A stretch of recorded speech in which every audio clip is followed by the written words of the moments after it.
Hello everybody, this is Tim here, finally back with BoomStick Critique. I figured I would go ahead and wrap these friggin' James Bond movies up and get this shit done. But I'm just gonna do all the Pierce Bronson films in one video, baby. Just start with GoldenEye. I like this film. I give it 4 stars out of 4. I enjoyed this one. This was a great James Bond flick. Great action flick. It definitely feels like a 90s movie. Things I liked about this movie. I actually liked Pierce Bronson as Bond. You can tell they were trying to go for like a Sean Connery type of Bond again. They were trying to really recapture that magic. They gave him like a really similar attitude and everything, like the Sean Connery Bond. Um, for like a good majority of the movie though, almost like half the first act, I didn't really care for him though. He just kind of felt like he was there to me. Like I was more interested in the other characters. Honestly, I will be 100% honest. Though I warmed up to him by about partway towards the end of the first act, I started really liking him and enjoying him. He's really close to the Sean Connery Bond, but he's more snarky than the Sean Connery Bond, like even towards like his authority figures, where Sean Connery kind of was like in line with his superiors, like he wouldn't hardly ever question them or anything. This Bond is a little bit more snarky, like if Judy Dench is in this movie as M, and she's kind of like telling Bond stuff, and he's like, "Yeah, sure, sure, sure, M, sure." He's kind of got that attitude, he's like, "Yeah, whatever you say, Judy, you're playing, yeah, A plus." He's kind of got a little bit of smugness to him, but a little bit more than the Sean Connery Bond had. So he's a little bit different, but he's much closer to the Sean Connery Bond than the last ones have been. Also, this film is like taking the Roger Moore like comedy type stuff in those movies, not as over the top as the later ones, which got really bad, but taking the comedy from the Roger Moore films, it like fuses it with the Sean Connery stuff. And the comedy is done much better here. There's some stupid ass moments where the comedy goes a little bit over the top. I mean, too over the top. It's really stupid.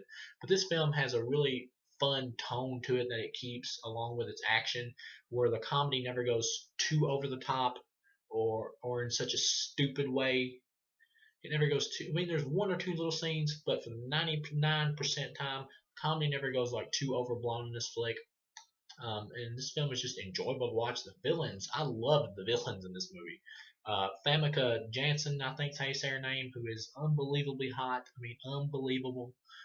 Plays Anna Top in this movie, and she literally kills people by fucking them to death. Honestly, she wraps her legs around like people and like just fucks them into submission while she like breaks their backs, I guess, while she's bear hugging them. It's like I love it. This is hilarious. And you watch the movie. I love this villain, greatest villain. I love this woman in this movie, greatest James Bond villain.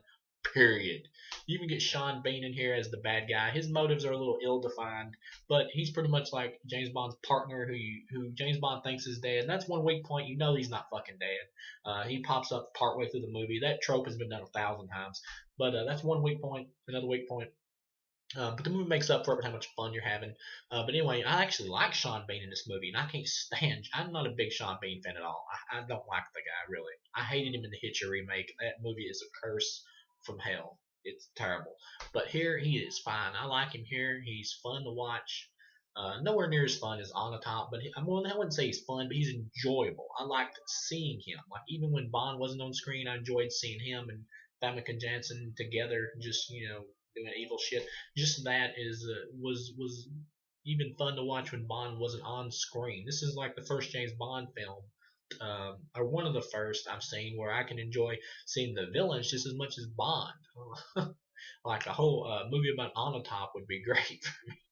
There's a amazing scene in this movie, man, where she tries to like fuck James Bond to death, or will break his back, but she's like humping him to death and getting off on it at the same time because she gets off on death. Like the more people she kills, the more orgasm she has, basically. So she's like trying to fuck James Bond to death, and he's like ramming her against the walls, like ooh, ooh, and trying to fuck. He slings her over his shoulder. It's great, great. I loved it. Um, and you actually get a young Alan Cumming in this movie. I never expected that. It totally blew my mind away. I was like, fucking Alan Cumming? What? He's he's actually likable in the movie, but spoiler, he turns out to be a bad guy. It's so obvious he's a villain though. But once again, the movie picks back up with it for how much fun it is. So yeah, spoiler, it's very obvious he's a villain, but he gets blowed up at the end. It's pretty hilarious. He's like sitting there working on the computer trying to break these codes or whatever, and then yeah, his reaction when this thing like fucking blows the building up he's in, he's like, ah, as it blows up. Pretty much, you got like this Russian dude or whatever who he's got this device called GoldenEye that like knocks out kind of like a big EMP blast, electromagnetic pulse thing. It knocks out electronics. Pretty much that. He's wanting to use it against whoever, whatever, whatever. It's typical James Bond type plot. Um, but the movie's really fun. It's really fun. You should check it out. It's definitely worth a watch. At the end, of course, James Bond beats Sean Bean in a fist fight. Cool action scene. He knocks him off of this ladder they're both hanging on, and Sean Bean like falls all the way to the ground, and he's like still barely alive. And as this place blows up, part of it like fucking lands down on top of him.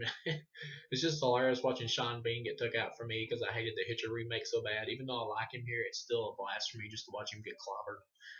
But yeah, you get this is a great flick. Oh, and Famke Janssen on the top, she dies by like James Bond like, hooks like this cord to her attached to a helicopter or whatever, and she goes flying into this tree and gets like her back, I guess, broken against the tree she's hitting. Um, and then after she dies, Pierce Bronson has to have a one liner where I love this. He's like, she always did like a tight squeeze. I couldn't help but laugh my ass off. I loved it. I got a kick out of this one. I loved Anna Top. She made the movie great. Greatest Bond villain, hands down. Period. Thus far. I loved her. I loved Famke Janssen in this movie. Not just hot, but whole fucking hilarious. So I'll see you in a brief edit, and I'll snap back in here with the next Pierce Bronson. Hello, everybody. It's Tim here again. Sorry about that little jump cut right there, but like I said, sorry about that little jump cut, but like I said, I'm gonna wrap up these Chris Bronson James Bond films in the same video here with Tomorrow Never Dies, which is actually one of the lamer James Bond movies. I'll just give my rating right up front. Give it 3 out of a possible 4. Which it's good, but it's only good for the final for the third act of this film is what saves it. It's only good for Michelle Yeoh. Michelle Yeoh or Yeoh, I'm not sure how you pronounce her last name. Michelle Yeoh. It's only really good for her because she's a great martial artist and they bring her in this film. And what's funny is they introduce her in the beginning, but she does nothing for the. She doesn't even exist in this film. Honestly, they introduce her in the beginning. She disappears from the entire fucking movie until the third act of the film. So she's like completely wasted for most of the film. So when she shows up, you don't really give a shit about her character because you don't know anything about her. But I still liked her because it's Michelle Yeoh, and she's great at the action scenes. Okay, problems with this film: the plot is just horrible for a Bond film. It's about like this little nerdy dude who's like a lame Bond villain. He's serviceable, but he's lame. He's like this little nerdy dude who wants to manipulate like wars to happen so he can uh, have his news company or whatever be the first to cover the stories. He makes the news so he can cover the news so he can get higher ratings in the news and make money off of it. So that's an interesting idea, but that's like something for like a movie about Fox News or something. It's not right for a Bond film. It limits the action, and with a villain who's not imposing, it just not very interesting. You can have a smart villain who's like manipulating stuff like that, like the Riddler or something, but this dude just isn't able to pull it off. He's just so geeky. But you can see the actor's trying, but he's just not able to do it. Um, and also another problem is you got Michelle Yeoh in this movie, and she's kicking ass left and right. She's great at martial arts. And you got Pierce Bronson, who is good in the fight scenes, but he can't do martial arts. And so Bond in this film looks very inferior compared to her in the film. You really get the feeling when you watch the movie that she could just kick Bond's ass and and just beat the shit out of the villains and save the day herself. That's the bad part about this film is the Bond is upstaged action wise by her. One of the cool things about the movie though is you get this badass action sequence where the helicopters like chasing after Bond and Michelle Yeoh while they're on a motorcycle. And there's a scene in here that the movie Night and Day had clearly ripped off. If you ever seen that film, you'll know what I'm talking about. Night and Day with the motorcycle thing with Tom Cruise on there and Cameron Diaz, how they kept like switching around places and she would like get in front of him or whatever and they would be like shooting around each other. They do that here with Bond and Michelle Yeoh. They do that here. So Tom Cruise totally ripped that off in Night and Day, or the director of that film did. It's very painfully obvious here. But that's a great scene. But the problem is this story, it's because it's more of like a media type thing. It doesn't really fit Bond. You don't get a lot of action because the dude's like a real nerdy kind of guy. He's not a physically imposing dude, So he's not gonna be like trying to whoop Bond's ass or nothing. So you don't get a lot of action until like the third act of the film. By then you're kind of fucking zoned out and kind of tired. The film does pick up in the third act once again with the Michelle Yeoh fight scenes and shit, and Chris Bronson, he's still fine as Bond. The action here, though, with his hand-to-hand stuff is lamer than it was in the last movie, and the villain is a lot lamer. The way the villain dies is also really stupid. Bond he's got a gun on Bond. He could just shoot Bond, of course. He doesn't. He has to. This is another problem. This is one of the villains you see in movies all the time that monologues endlessly. Like every time he has one of the heroes captured, he could have him captured for like 20 minutes. He'll spend the whole 20 minutes just monologuing, telling them his entire plan. He's one of those guys. You watch a lot of movies, you know what I'm talking about. But anyway, so Bond kills him. He has a gun on Bond basically, and Bond's able to trigger this device, and this big power, this big motor looking thing with a blade on it comes towards the guy. Bond grabs him, like slings him in front of it, and the thing is coming towards him, and he has plenty of time to move, but instead of moving, he just like looks at the camera and goes, ah! And he just gets hit by it and dies. It's so stupid. But But at the same time, after that stupid shit, though, you at least get Bond and Pierce Bronson fighting this like big dude. The fight is okay. The dude is the fight is all right. The dude's like really strong, so he's like beating the shit out of Pierce Bronson. But and you get cool scenes where Pierce Bronson like stabs him in the chest and in the arm, but he's basically one of those one big dudes that's like, "It's all you got, little bitch," and just like pulls it out. So it's like nothing to him. Bond ends up like blowing the dude up or whatever. So it's an all right fight scene. It's all right, enough for me to add the movie up with that and the Michelle Yeoh cool action hand to hand shit. It's enough for me to add it up to at least a 3 because of her. Honestly, that's what saves this movie for me. Another thing, her and Pierce Bronson have no chemistry, none. You do not believe for a second that these two could hook up.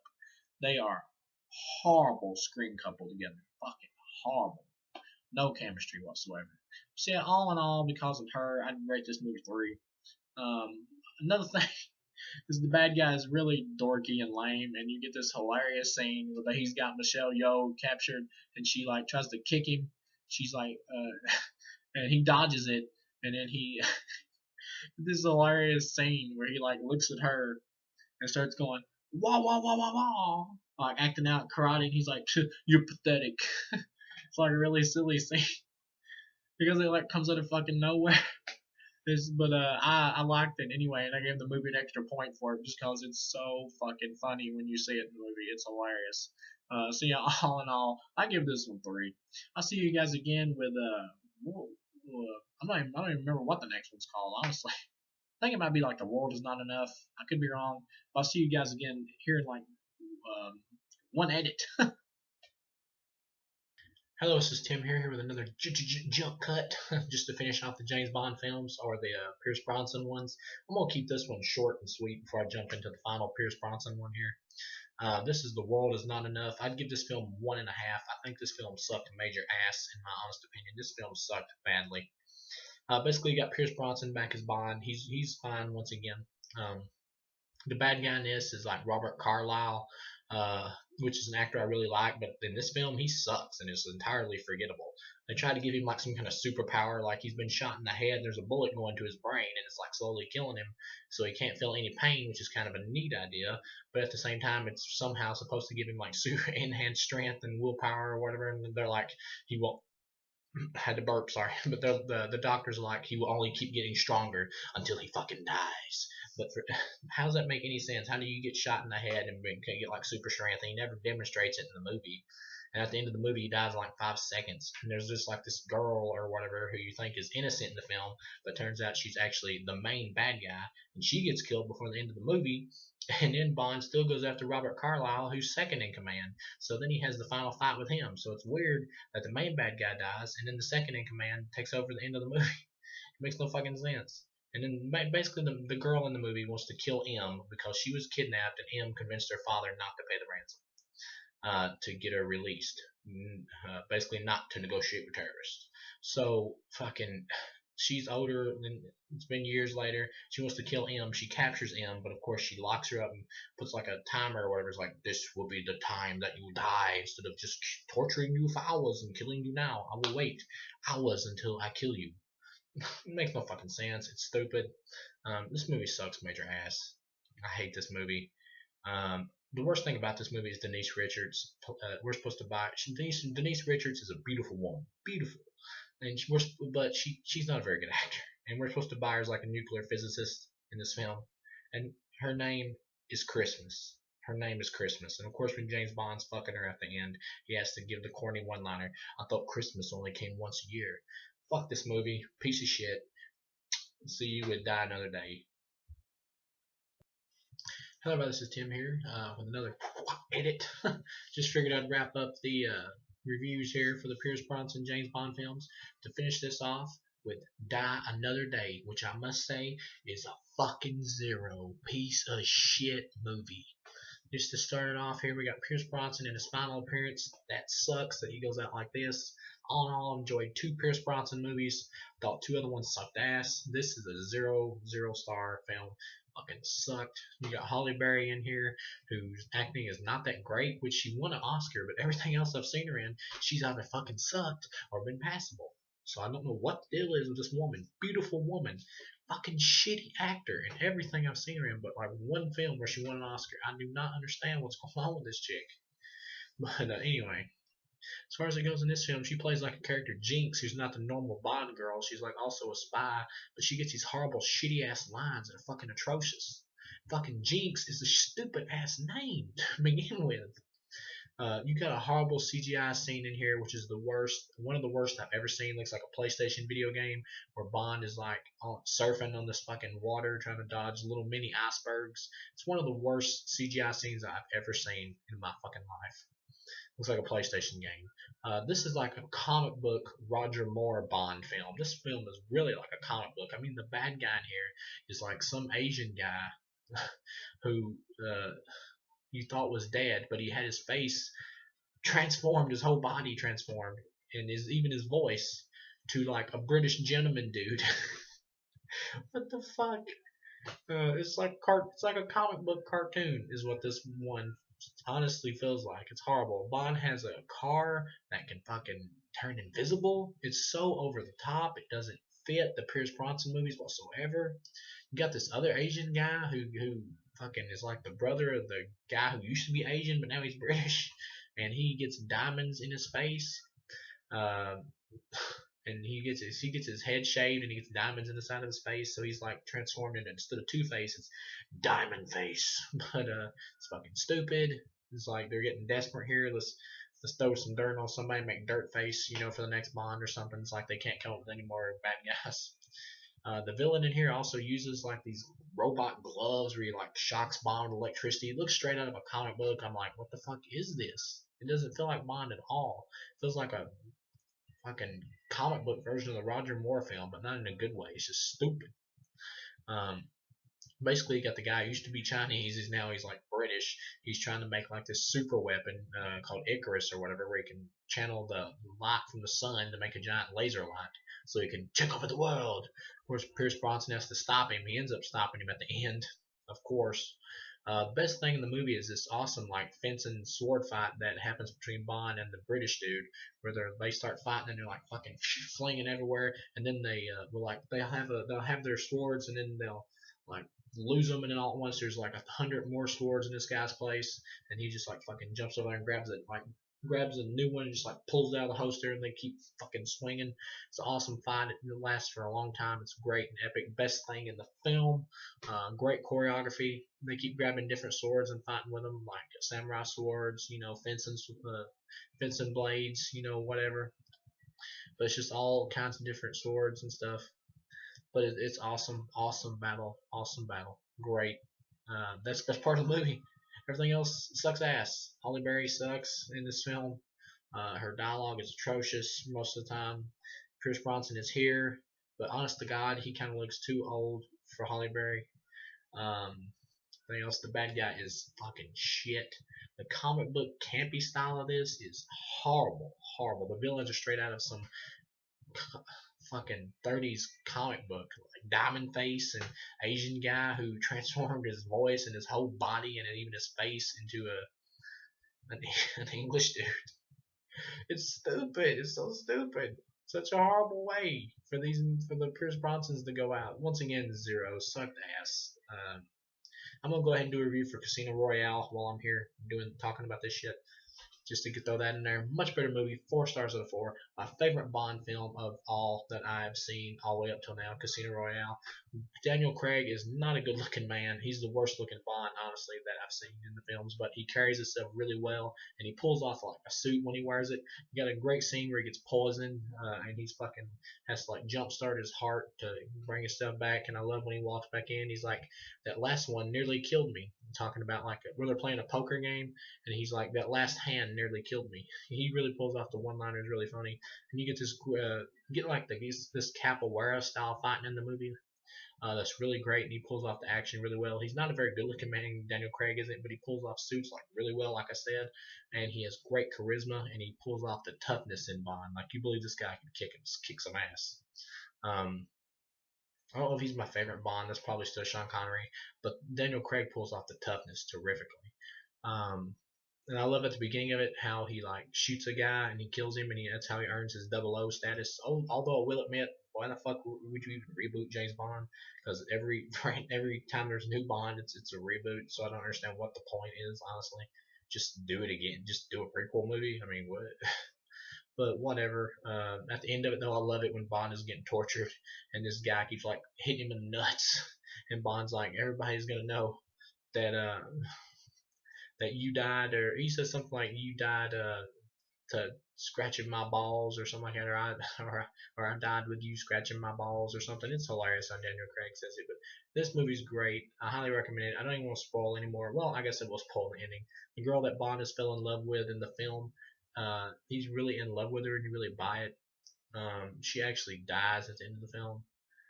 So it's a really sad ending, and he pretty much the film ends with him wanting to find who killed her. I won't go into any more details, but solid 4 out of 4 for Casino Royale. Fucking 4 out of 4. Great, totally redeems the franchise after Die Another Day and The World Is Not Enough, which were 2 huge pieces of shit. So I'll see you guys again with Quantum of Solace, which I have actually never seen, but I've heard nothing but bad stuff about it, which is a real bummer. So I will see you guys again with Quantum of Solace.